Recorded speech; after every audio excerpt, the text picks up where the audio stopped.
I think that each of the crew members come at this journey from a different perspective, different motivation. But I think most of them are philosophical in some ways. They have a belief that, like all pioneers, there's something else out there in the world for them to find. And I think for Oram, it's really a celebration of his own humanity, the potential to be able to colonize another planet.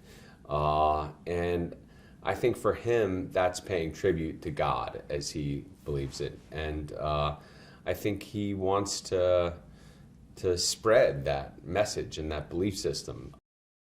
There has been some damage to the ship, and to one crew member in particular, a very important crew member, the captain,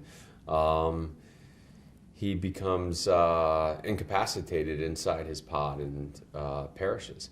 And that leaves Oram as the commander and the captain. And I think there's a reason that he was second in command and not first in command.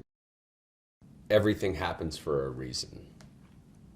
So if the ship broke down here and there is the recovery of a transmission of a lone human voice, in his mind, it must be because he was given the opportunity to save this life, to save this soul. And I think he begins to act with that viewpoint in mind. And I think that is intimidating to some of the other crew members. Though he wears it close to the vest, it's still on their mind. It scares the crap out of me doing it.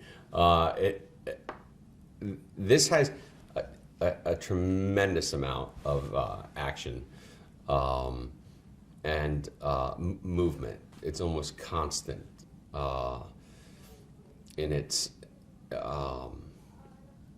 in the team being pursued. His creative engine is on all the time, and it's fascinating. He has this entire universe in his head, and it's very clear how it works to him. And when he has that capacity and then chooses to collaborate with you and let you find your way into it, it's immensely rewarding, because you know he's after something badass. So to get to latch onto that a little bit is a great privilege. Within probably a minute or two, Catherine's character Daniel says, "Stop." And I think from that, because she just wants to hear something, which is the sound of nothing, but from that moment on, it's just